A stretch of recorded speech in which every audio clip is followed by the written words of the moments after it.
당시의 사역을 통하여서 천지 사역, 천지 창조 사역을 통해서 하나님이 내 심령 안에 나도 하나님의 말씀이 없고 혼돈하고 상처를 받아서 공허함 내 마음, 그래서 그 마음 안에 성령님이 운행하지 않고 흑암이 깊음에 있었잖아요. 그래서 이 세상의 모든 사람이 다 연약해요. 상처를 받아요. 그런데 선으로 악을 이길 힘이 있는 게 아니라 악을 악으로 이길 사탄의 힘에 의해서 결국은 한마디로 서로 사랑하라, 이걸 못하는 거예요 우리가. 그렇죠? 서로 사랑하라. 에? 이 사랑의 계명에 순종하면 하나님이 다 준대. 그러면 이 사랑 계명은 우리의 노력으로 되는 게 아니라 우리 속사람이 하나님의 영으로 거듭나서 첫째 날이 하나님의 영이 운행하니까 빛이 있으라. 아멘. 그러니까 그때 그 빛이 있다고 해서 우리가 이 하나님 사랑 안에 거하는 게 아니라 둘째 날 빛이 있으니까 어둠이 오고 밤이 와요. 성령을 받고 나면 시험을 통해서 나를 부인하는 자만 십자가의 은혜로 우리가 내 생각이, 육의 생각, 영의 생각이 나눠지고, 할렐루야, 위의 것 땅의 것이 나눠지죠. 그래서 나에게도 둘째 날이 이루어지니까 궁창이 나눠지듯이, 야, 성령을 받고 신앙생활을 하다 보니까 내 생각이 나눠지네. 아멘. 내 생각이 나눠지고 아버지 것 내 것이 분리가 되어지고 이게 다 나눠지는 역사가 이루어지고 나니까 셋째 날이 주어지니까 씨 맺는 채소에 다 씨가 맺어지잖아요. 열매가. 내 인생에도 막 전도하고 하니까 전도의 열매, 막 기도의 응답의 열매가 맺어지면서 내 인생에 빛이 없던 나에게 광명체가 세워지는 거예요. 이해가 되죠? 이 광명체가 세워지니까 어떤 역사가 이루어져요? 나에게도 햇빛이 주어지고 별빛이 주어지고 달빛이 주어져. 옛날에는 성령 받기 이전에는 그냥 캄캄하면 캄캄한 거야. 그런데 세상에 놀라운 일은요, 빛이 주어져서 그때부터 하나님 뜻을 분별하게 되고 회개하게 되고 이러면서 하나님의 나라의 의를 이룰 수 있도록 역사하시더라는 거죠. 맞죠? 그러면서 그 다음 어떤 역사가 또 이루어져요? 넷째 날이 광명이에요. 넷째 날이 이루어지고 나니까 몇째 날? 다섯째 날. 다섯째 날이 이루어지니까 최고의 은혜의 경지에 이르는 시기에 이르는 거예요. 근데 누구나 그때 다 교만해진대. 느부갓네살 왕도요, 나무가 하늘에 닿았어. 얼마나 견고했는지. 그러니까 하나님이 한 순찰 때, 그러니까 천사를 내려보내는 거예요. 그 나무를 베어라, 구루터기만 남겨두라. 우리가요, 저 역시도 다섯째 날에 그 경지에 이를 때 우리 기도원 교회가 최고의 경지에 이르렀어. 그때는 뭐 또 막 뛰어다니면서 일을 할 수 있는 능력이 있으니까. 그런데 하나님이 그 나무를 베버리니까 세상에 하나님이 은혜를 안 주고 거기에 나무를 딱 베버리니까 그 아래에 깃들어 있던 사람들이 모여요. 다 흩어져요. 다 흩어지고. 그게 우리 재단의 2000년도의 사건이었어요. 근데 느부갓네살 왕을 보면 들 청초 가운데서, 그러니까 들판에서 하늘의 이슬을 먹고 7대를 지내는데 누구와? 들짐승들과 함께. 그러니까 여섯째 날에 하나님이 하나님의 형상과 모양으로 사람을 만들기 위해서 내 앞에 하나님의 형상을 닮은 사람들을 보내준다. 들짐승들을 보내준다. 사단의 영에 포로된 들짐승 같은 사람들을 보내줘. 누구 만들려고? 나를 하나님의 형상과 모양으로 만드시려고. 근데 이 여섯째 날 하나님의 형상과 하나님의 모양으로 우리를 만들기 위해서 각종 들짐승들을 만들으니까 그들을 통해서 가만히 있는 나를 건드는 것 같고, 남 요만큼만 건드리면 뒤집어지고, 이러면서 누구 속에 꽤 나와요? 내 속 사람의 실체가 나오는 거죠. 그럴 때 옛날에는 다른 사람 걸 봤는데 그 요단강을 건너는 이 은혜는 어쩌면 생명의 성령의 법이 죄와 저주 아래 있는 내 죄를 보게 하는 거예요.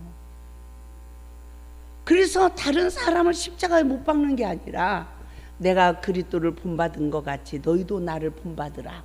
사도 바울이 그러죠. 그 말씀이 요단강에서는 언제 이루어질까요? 법궤를 맨 제사장들이 요단 가운데 마른 땅에 굳게 섰더라. 어떤 상황에서도 나를 구원하신다는 언약의 믿음을 가지고 자신을 십자가에 못 박고 마른 땅, 완전 생명이 없는 자신을 보는 거예요. 사망의 실존을 보는 이 은혜를 잊고 마른 땅에 굳게 서 있는 하나님의 종들, 이 종들이 추수꾼인 줄 믿습니다. 어떤 상황에서도 말씀으로 내 죄를 보고 내가 죽는 그 시간, 그러한 종들을 통하여 이스라엘 백성들도 나도 잘못했구나, 따라서요, 나도 잘못했구나, 나도 잘못했구나 이러면서 어디를 건너가야 돼요? 다 요단강을 건너가야 돼. 그러면 여러분에게는 요단강이 몇 센치예요? 몇 미터예요? 길이가 얼만큼 넓어요? 세상에 인터넷에서 요단강 그림을 찾아보니까 개울만해. 개울. 폴짝 뛰면은 이 컴퍼스가 긴 사람은 폴짝 뛰면 뛰어 넘어갈 만한 개울로 보여. 그래서 제가 순간 그 그림을 이렇게 보면서 에게게게 이랬어요. 제가 성경에서 말하는 요단강은 엄청 막 물이 범람하고 막 이런데 에게게게 이러는데요, 성령님이 저한테 순간 지혜를 주시더라. 악을 10% 심은 사람은 요단강이 10cm. 이해가 되죠? 예? 그죠? 예? 저는 얼마나 악이 많이 심어졌는지요. 요단강을 건너는데 저는 17년 걸렸어요. 이 첫사랑 회복 말씀. 그런데도 가나안 땅을 정복하지 못하면, 다른 사람의 심령 땅을 정복하지 못하면, 그 산지를 정복하지 못하면, 원수의 성문에 들어가지를 못하면 내 마음의 성전이 안 지어진다는 거. 이 기가 막힌 현실이에요. 저는 너무나 많은 2001년도서부터 하나님이 첫사랑 회복 말씀을 일깨우고 성경은 인봉된 성경을 열어서 창세기에서부터 계시록까지 다 성경을 열어서 내 죄를 보게 하시면서 얼마나 많은 사역을 했습니까? 얼마나 많은 사역을 했는지 몰라.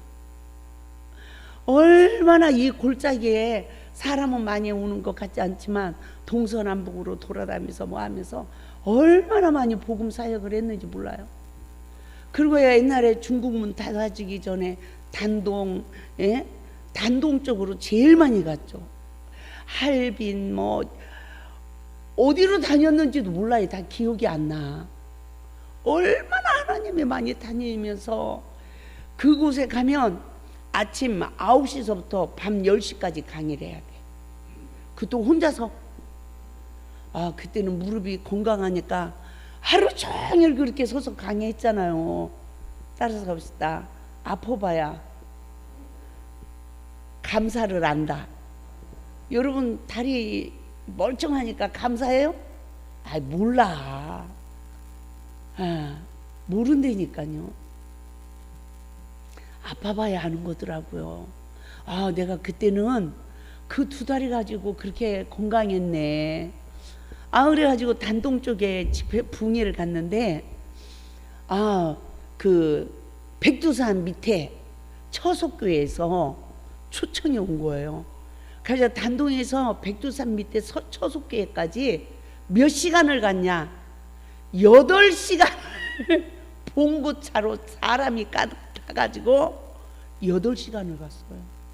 그때 이제 우리 한국에서 목사님들이 9분이 갔어. 9명이. 그래가지고 봉고차 하나 저기 해가지고요 8시간을 달려가가지고 거기서 예배 드리고, 그 백두산 밑에 돼지고기가 그렇게 맛있답니다. 그래서 그 고기를 먹고 그리고 났는데, 이 백두산을 올라가는데요, 이 올라가도 천지를 보기가 힘들대요. 날씨가, 일기가 변동이 심해서.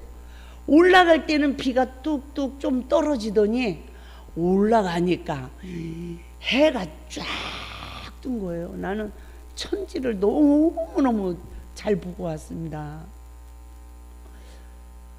아, 그런데 거기에 5월에 철쭉꽃 필 때, 이 철쭉꽃 필 때가 백두산이 그렇게 아름답대요. 그래가지고 야, 그 철쭉꽃 필 때 한 번 더 왔으면 좋겠다 했는데 이제 못 가잖아요 지금은. 아무튼 하나님의 은혜로 백두산까지 가본 것도 은혜고, 끝없이 정말 이 복음을 전하고 전했음에도 불구하고 내 신앙의 여정에 한 발짝 한 발짝 가는 거는 하나님이 허락한 자만 가는 거예요. 내 지혜라도 능력으로 기도 많이 한다고, 성경만 읽고 있는다고, 봉사만 한다고 이 천국 가는 길을, 내 신앙의 여정의 길을 걸어갈 수 있는 게 아니에요.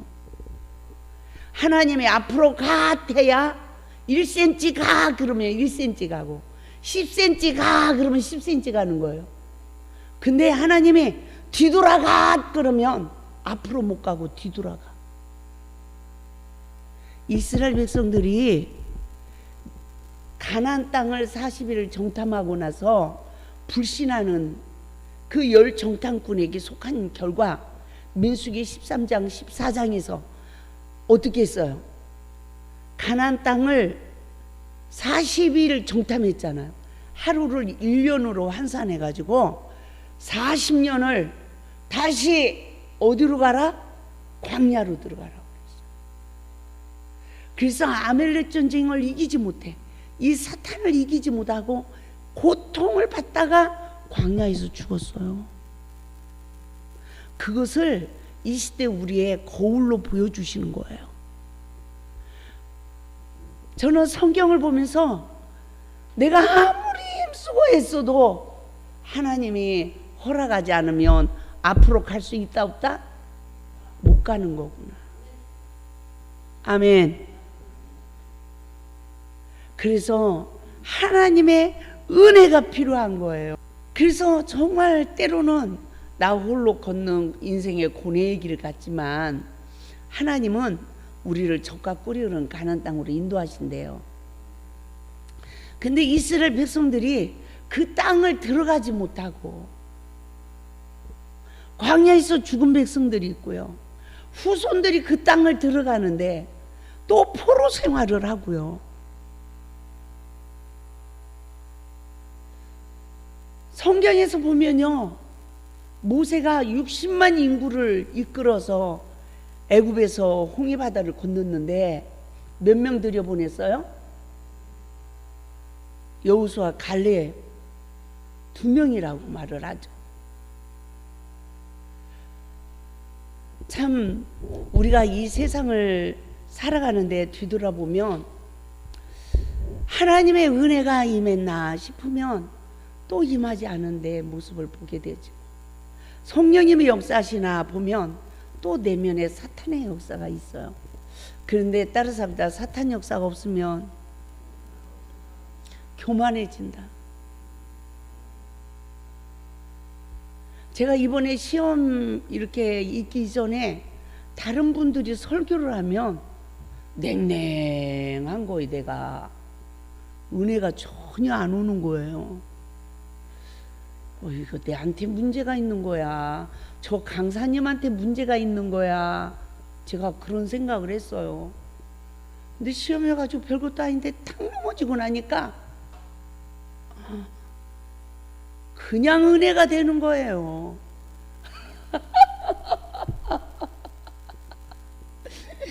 그냥 눈물이 나는 거예요.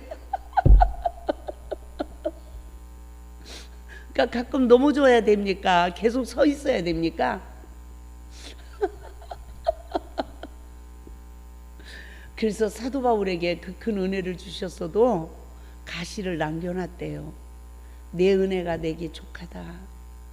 자고하지 않게 하기 위함이다. 그가 깨달은 게 고린도후서 12장에서 깨달은 게 뭐예요? 돈 자랑하지 않았어요. 궁핍을 자랑했지. 예? 힘이 있는 걸 자랑하지 않았어요. 힘이 없는 걸 자랑했지. 왜? 그 이유는 딱 한 가지. 그리스도의 능력이 머물게 하기 위해서. 사람이 겸손해지는 게 성공해야 겸손해져요. 실패해야 겸손해져요. 넘어져야 겸손해진다니까요. 그래서 그리스도의 능력이 머물게 하기 위해서래요. 정말 여섯째 날의 사건은 저에게 너무너무 긴 요단강을 건너는 사건이었어요. 지금 생각해도 그 길을, 그 많은 시간을 어떻게 인내했지? 그러면서 내가 어떻게 그 고통, 내면의 고통을 겪으면서 어떻게 복음 사역을 했지? 그럼에도 불구하고 하나님은 계속 이 기도 성산에 일을 하셨어요. 그게 누구의 은혜예요? 하나님의 은혜. 하나님의 은혜죠. 그러면서 내면을 치유하시고 악을 제거하시고 그럼에도 불구하고 남겨두신다니까요. 왜? 교만해지지 않게 하기 위하여. 내 스스로 내가 피조물이라는 것을 의식할 수 있도록 일하시는 하나님이세요. 그래서 일곱째 날에 이 축복을 주시니까 여섯째 날에 여섯째 날이 마치고 나니까 하나님이 정복하고 다스리고 할렐루야 충만하고 생육하고 번성하는 역사가 이루어져요. 저는 제가 이 말씀을 이렇게 전하면서 우리가 처음 성령이 임할 때 창세기 1장 28절 말씀과 같이 처음 성령이 임할 때 우리에게 어떤 역사가 이루어졌느냐. 성령이 임하니까 첫째 뭐 했어요? 전도하니까 생육하고 번성해요. 그리고 전도하니까 충만해져. 그러고 나니까 사단을 정복하고 다스릴 수 있는 능력이 나타나더라고요. 근데 첫사랑을 다 잃어버렸어. 그 다시 회복을 받으려니까 거꾸로 올라가더라고요. 시험이 올 때마다 먼저 내 죄를 보고 내 마음에 죄를 다스려야 돼. 그러니까 두 번째 사단을 정복하게 돼요. 그리고 나니까 세 번째 충만해지기 시작해. 충만해지니까 생육하고 번성하는 역사가 이루어지는 거예요. 할렐루야. 그래서 어떠한 상황에서도 우리는 누구의 죄성을 십자가에 못 박자? 내 죄성을 보고 나를 낮추는 이 훈련을 통해서 우리가 하나님의 아들의 권세가 주어지며 다시금 나를 통하여 생육하고 번성하고 충만하고 정복하고 다스리는 하나님의 아들의 권세가 주어진다는 것을 여섯째 날에서 우리에게 말씀해 주고 있어요. 그리고 우리에게 뭘 주신대요? 먹을거리를 주셔요. 먹을거리. 29절에서 30절에서 하나님께서 사람에게 짐승들에게 먹을 거리를 주셨지만 우리는 따라서 합시다. 생명의 떡을 먹고 살아야 된다. 하나님의 말씀을 먹고 살아야 된다. 할렐루야. 그래야 일곱째 날에 안식의 축복이 주어지는 거죠. 그래서 이 일곱째 날 안식 날의 축복을 보면 2장 3절을 보니까 일곱째 날을 첫째 복되게 하셨대요. 복이 나로 시작되는 삶. 너는 복의 근원이 될지니라. 할렐루야. 지금 성경은 복이 될지라 그랬어요. 근데 저는 그전 성경이 맞다라고 생각해요. 창세기 12장 3절에 너는 복의 근원이 될지라. 근원은 하나님이에요, 사실. 근데 우리가 그 안에서 하나가 되면 근원이 되는 거예요. 그래서 복이 나로 시작되는 거예요. 할렐루야. 그래서 야, 복의 근원이 될지라. 나는 이 말이 맞다. 성경을 보면서 이렇게 생각을 했습니다. 그래가지고 우리가 축복의 통로가 돼야 되잖아요. 첫째, 안식의 복을 받으면 첫째, 내가 복되구나. 두 번째, 거룩하게 하셨으니 거룩해진다는 거죠. 세 번째, 그날에 안식하셨습니다. 마음의 안식이 이루어지는 축복이 주어지는데요.